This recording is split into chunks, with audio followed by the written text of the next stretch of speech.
That precious family time with my wife and two of my children who were away at college for most of the year, so that was very important. And those family moments get pushed further and further away the more busy we get with work and school, so I think that's important.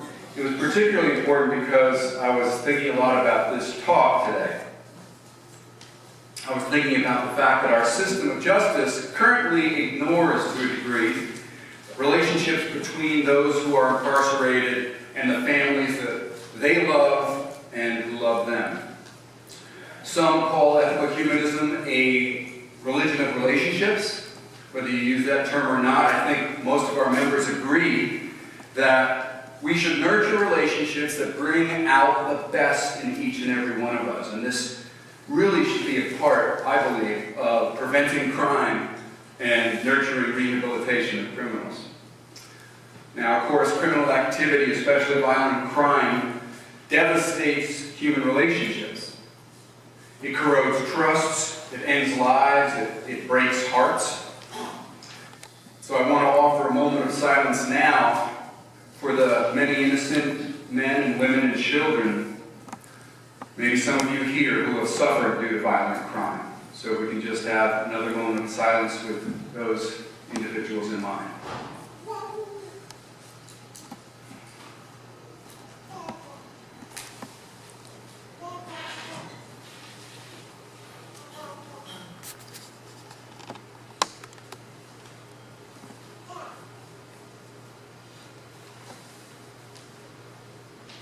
Thurston's cries for Dad remind us of the importance of family bonds. So glad to see our youngest community member here, looking older every day. In honor of that moment of silence, I rededicate myself to criminal justice reform. We do have a system that's now broken, as Nick said, and rather than caring for the victims of crime, it actually just focuses on punishment. Rather than lessening crime, it just pours on more suffering. It does not provide those convicted of crime a chance for redemption. It rather continues a cycle of abuse. Today, most of those incarcerated are nonviolent offenders, many of them deeply scarred by poverty and addiction and abuse. So why do we add to their suffering instead of nurturing lives that are healed and lives that can grow relationships? Those of you who have been in the Ethical Society for years know that I've been harping on this subject for a while. It was greatly stimulated by Michelle Alexander's book, The New Jim Crow. I'm going to give her another plug now. If you haven't read it, please do. You can borrow that one if you want. She is an amazingly effective person who got me to lobby for the 2012 and 2013 assemblies of the American Ethical Union to focus on criminal justice reform, getting Governor Patterson and many other experts to speak to our movement. And now many more people in ethical culture are dedicated to this and are working for change. Alexander demonstrates that over the last 30 years, knee-jerk, tough-on-crime policies and the over-criminalization of drug use has blown the prison population open from 300,000 to 2 million. Fueled by an antiquated and oversimplified approach to crime. Our retributive approach to criminal justice is now a cultural cancer that is eating away at neighborhoods and devastating families. It's inhumane and it's ineffective. Alexander places the current situation in a wonderfully historical context. I'm going to read you a quote that I've read at a couple of rallies. She says, "When the system of mass incarceration collapses, and if history is any judge, it will, historians will undoubtedly look back and marvel that such an extraordinarily comprehensive system of racialized social control existed in the United States. How fascinating," they will likely say, "that a drug war was waged almost exclusively against people of color, people already trapped in ghettos that lacked jobs and decent schools. They were rounded up by the millions, packed away in prisons, and when released, they were stigmatized for life. They were denied the right to vote and ushered into a world of discrimination. Legally barred from employment and housing and welfare benefits, and saddled with thousands of dollars of debt, these people were shamed and condemned for failing to hold together their families. They were chastised for succumbing to depression and anger, and blamed for landing back in prison. Historians will likely wonder how we could describe the new caste system as a system of crime control, when it is difficult to imagine a system better designed to create rather than prevent crime. So how do we change this system from one of revenge to one of rehabilitation? How do we go from retribution to redemption? Now, last winter I spoke here about some inspirational heroes of mine who were able to transcend the brutality of prison. I spoke about Martin Luther King and Margaret Sanger and Mahatma Gandhi and Malcolm X, who not only stood up to the dehumanization that was built into the system, they came out of the system stronger and more committed to their ideals. They were remarkable individuals, exponentially stronger than me. If I suffered as they did in prison, if I were separated from my family and friends who validate, support, and love me, I would probably sink into despair and hopelessness. Some people say, well, that's what you get for breaking the law. It's the suffering you deserve. But this approach, which is alive and well today because of budget cuts, the militarization of the police, the privatization of prisons, and the politics of hate and fear, this system humiliates people and destroys supportive relationships. Now notice, I'm not going to focus today on the issue of guilt or innocence. I'm not going to discuss the fact that thousands of people are caught up in the net of criminal justice through no fault of their own. I'm not going to go into the miscarriages of justice that happen every day when those without privilege are forced to accept plea deals that then saddle them with burdens for the rest of their lives. I want to focus today instead on my belief that even when people make mistakes, behave badly, break the law, they deserve to be treated with integrity and respect. As an ethical humanist, I choose to act so as to honor the inherent worth of every individual. This includes fostering relationships through bars that connect those we incarcerate with the parents and spouses and children who bring out their best, that support a process of creative redemption that we so desperately need in this country. Now, our current system fails to capitalize on these, how we can strengthen the sense of worth of incarcerated fellow citizens and encourage a more responsible and flourishing life. And instead, we destroy relationships between those in jail and their loved ones. We should help those relationships grow healthy. Instead of labeling human beings as nothing but convicts, we should help them appreciate their role as members of families, neighborhoods, and society. Because we're not isolated individuals. When any of us is warehoused, entire networks are affected. And most poignantly, the children suffer. We deny children who are innocent virtually all opportunities to have a relationship with an incarcerated parent, and that may deeply wound them for the rest of their lives. So this afternoon, when we have the Criminal Justice Reform Summit here, we're hosting a whole series of experts and activists who have been working on this for years, who know so much more than me about this. And I encourage you to attend if you can, because we're going to try to encourage the sort of family relationships that connect those who are incarcerated with the families who love them and with all of us. Now, the biggest hurdle we face, make no mistake, is the fact that our prison system makes money. It makes money.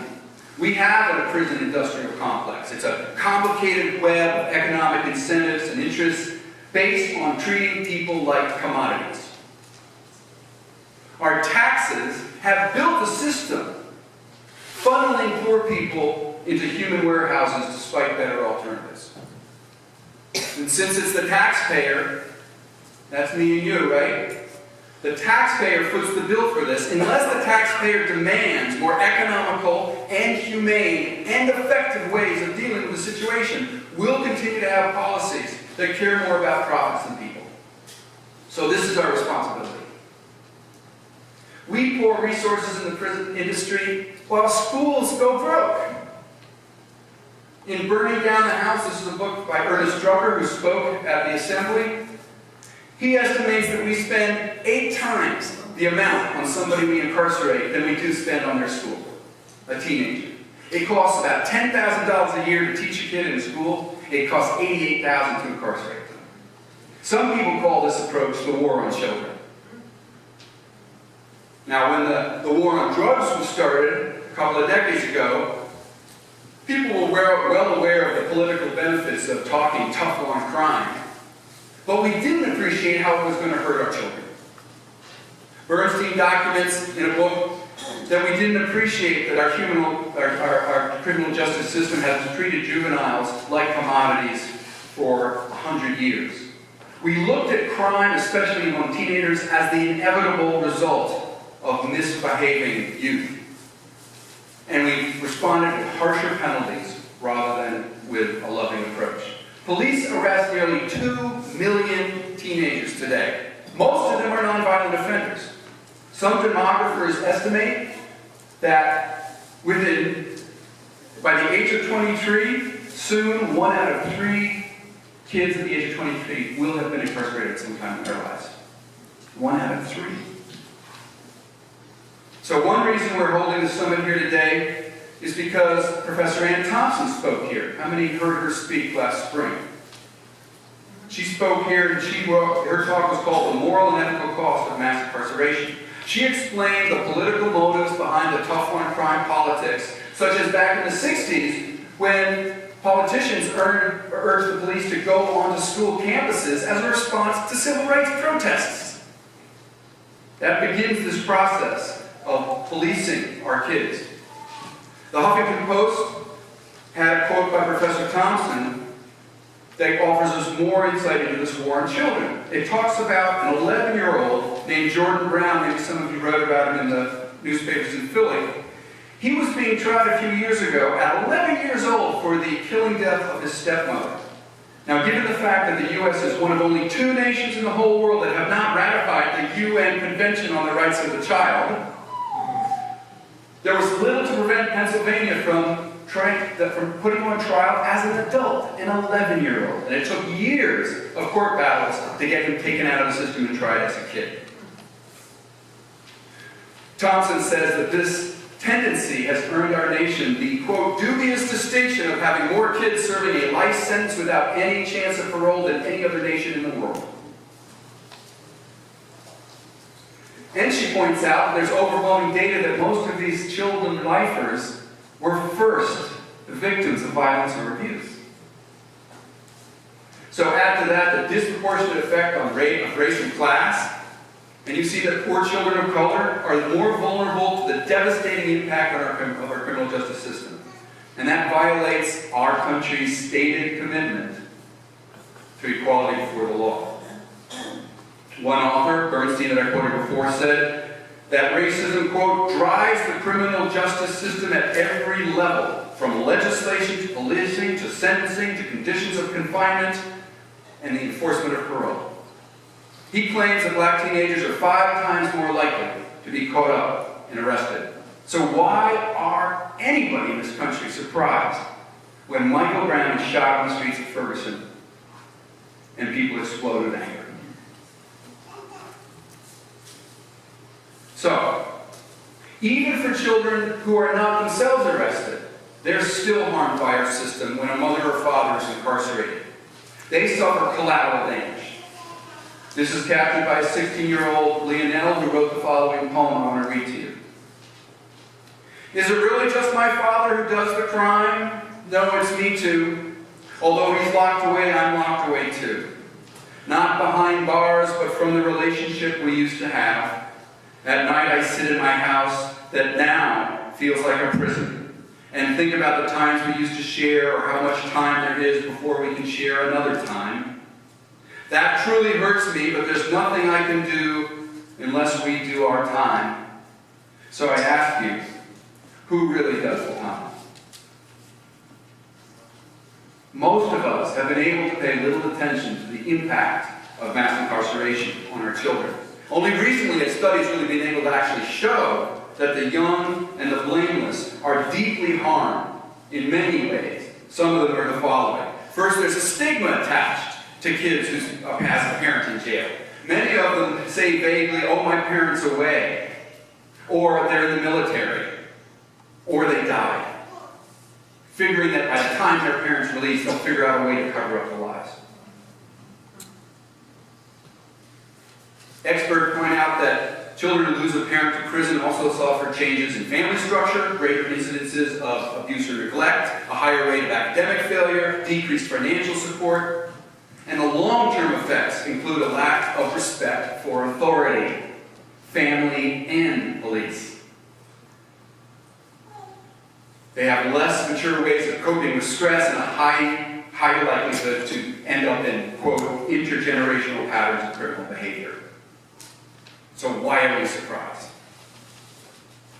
For those few exceptional teens who are able to stay out of jail when they live in poor areas without bad schools and still succeed academically, they often have to inherit a double burden if they begin to serve the role of a parent, because the parent's gone. They either have to take care of their children, and sometimes even the parents rely on them. Studies show that incarcerated parents often look to their kids to be the parent of the family, and that puts another role reversal burden on them. So they need extra support and care. So when entire communities are devastated, the mentors are all gone as well. So not only is the parent gone, but those other individuals that could help the child grow healthily are gone. It does take a village to raise a child, but when the village is devastated, there's no one left. Now, for parents who live in prisons close to their kids, they do have some opportunities to get together on weekends. Unfortunately, many prisons are miles away. When I heard in D.C. the Lorton Penitentiary closed about 12 years ago, and all the inmates were scattered around the country, the children there could not get to see their parents anymore. So we often ignore this, and sometimes even distance from your children is a punishment that is purposeful. You are told if you misbehave, we're going to relocate you so your family can't visit you. I mean, that is twisted to me. More than 50% of incarcerated parents say that their children never visited them in prison. Most children are 100 miles away from their father if their father's in jail. And because there are fewer institutions for women, the average is 160 miles away. Now, it is important to know that more and more women are going to prison, especially for nonviolent offenses recently. One guest that is coming this afternoon, Professor Jill McCormick, wrote a book called Breaking Women, Gender, Race, and the New Politics of Imprisonment. And while Orange is the New Black is our entertainment now, the reality is many more women are going to jail. It's increased at basically double the rate of men between 1985 and 2007. So behind that statistic are even more poignant stories of loss and anguish. A year ago, some of you went down to D.C. and we marched in honor of the March on Washington anniversary. I ran into a woman there who was selling her book. Her name was Andrea James. She sold her book called Upper Bunkers Unite and Other Thoughts of the Politics of Mass Incarceration. And it described her experience during her 24-month stay at the Danbury Correctional Institute for Women. She admits that she was guilty of mail and wire fraud. She apologized for abusing her power as a lawyer, and she was failing for living up to her ethical responsibilities. But she was struck by how few alternatives there were for many women like her, first-time offenders, seeking redemption, eager to continue being caring and loving mothers. The day that James self-surrendered at the Danbury Institute, she was proud of how she mothered her 24-year-old, her 13-year-old, and her 8-month-old. Unlike many of her fellow inmates, though, she did have a supportive husband that brought her children most times, most weeks. And she describes the hurried telephone conversations that she had and her fellow inmates had. She talked about, quote, the clipped verbal dance of concern, love, anger, discipline, and inquisition, missed weddings, anniversaries, graduations, and funerals, A boy's young hamster died. A daughter's details of the abuse at the hands of her caregivers. Requests for pictures, for lockers full of childhood histories over the years as they've grown while their mothers were warehoused in a prison. For women lucky enough to get out in time to salvage the family life that they had, re-entry is not easy. During short absences, the whole dynamics of families are renegotiated, and they have to be renegotiated, and resentment has to be processed, all with very little state or community support. When women are gone for longer sentences, it makes it even harder. James writes, how many of the women would make it on the outside after years of being away and losing everything? Children they have to figure out how to pull back together, love, teach, raise, feed, clothe. How do you make it with little to nothing after being shut away and disconnected for so long? These people are like us. They are us. So when you add up all the stories of young offenders, about mothers and fathers being pulled away, the overall impact of the system is huge. Not only are individual lives ruined, but whole communities are. The population of potential workers is broken up. Parents slip into an irreversible cycle of incarceration, humiliation, stagnation, and reincarceration. The metaphor of Ernest Drucker's book, I think, is appropriate. It's called A Plague of Prisons.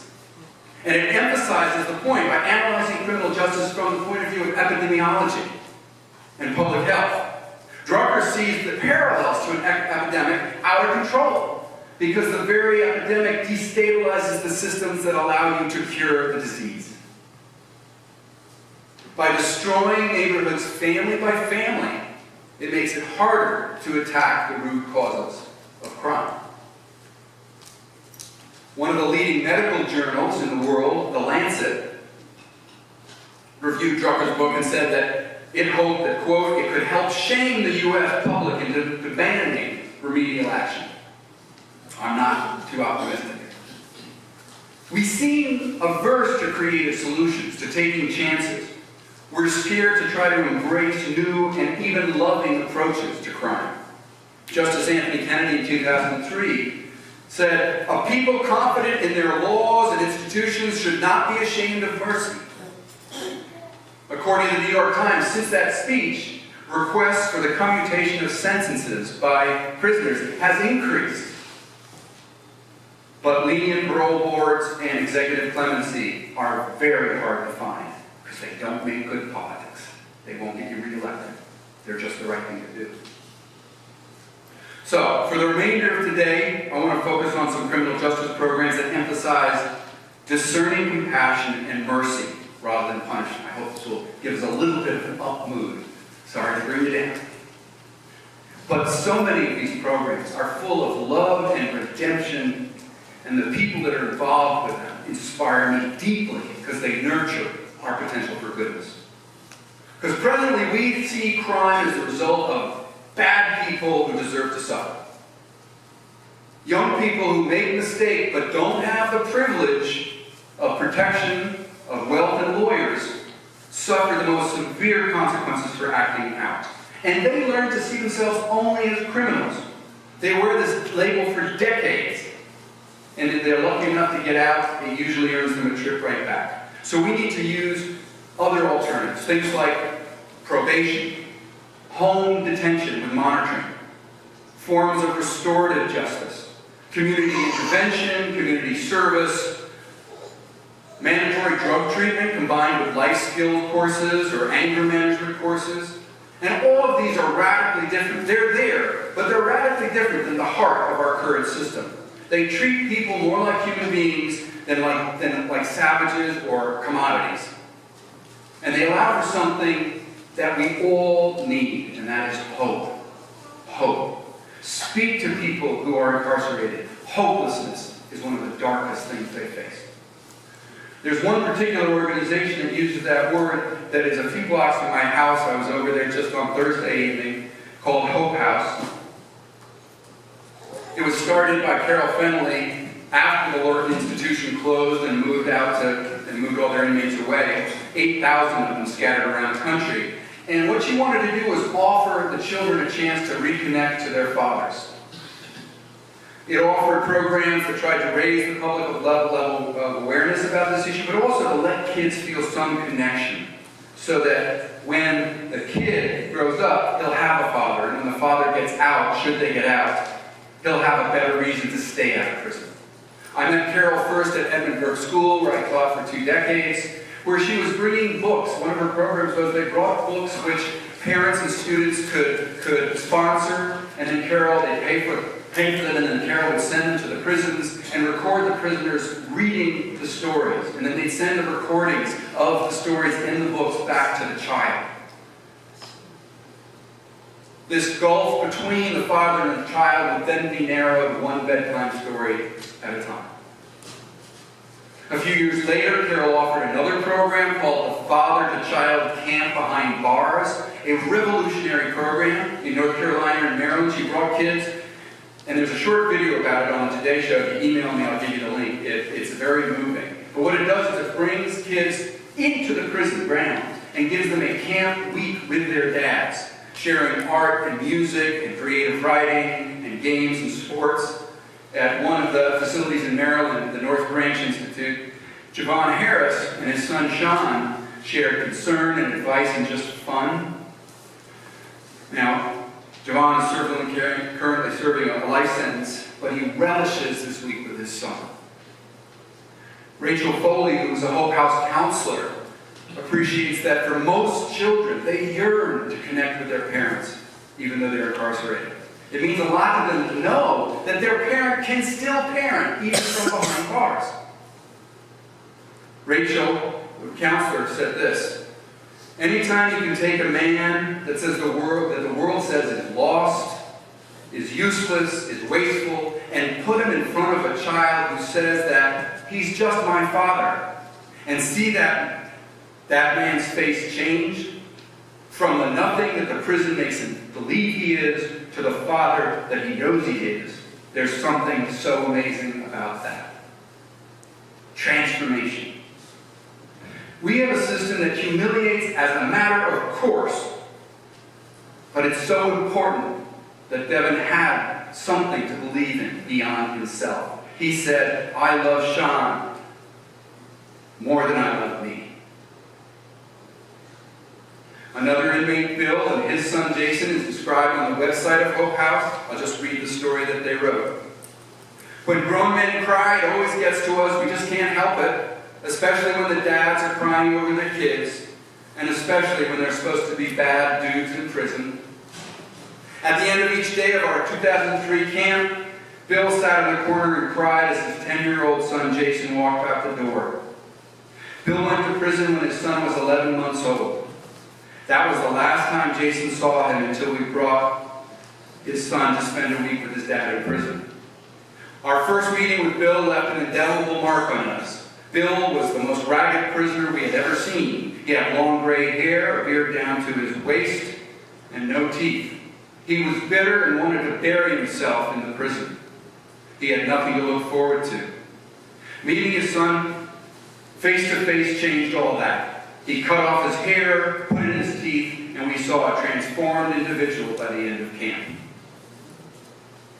Without such camp programs, face-to-face meetings with parents is very difficult. Long lines, intrusive search, scary times.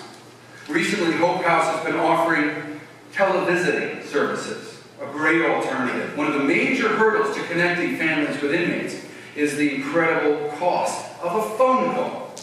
Correction policies limit how many phone calls you make, and they're very expensive. We have a profit-driven system. They charge an arm and a leg for a few minutes. Many states allow a $3 surcharge just to start, and then 16 cents a minute. Most prisoners only make a few pennies an hour in prison jobs. The Urban Institute estimates that phone companies reap $85 million a year in profits off of prison phone calls. Our taxes support this system.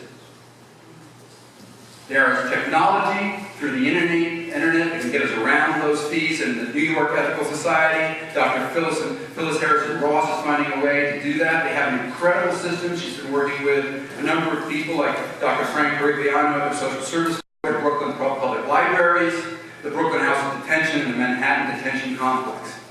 And it helps kids and parents stay in touch with someone they love. You can read about that in the New York Society's summer newsletter. You can get it online.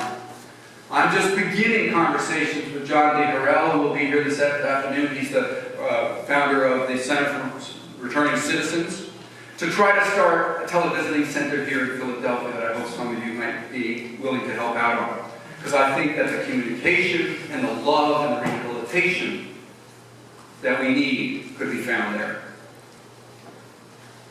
I'm going to conclude my remarks today with some words about a program, again in D.C. where I live, called Free Minds. They work with youth charged as adults and held in adult facilities in the District of Columbia, and they offer mentoring services and educational programs and a creative writing project that helps kids gain skills and confidence and respect so that when they get out, they'll be able to stay out.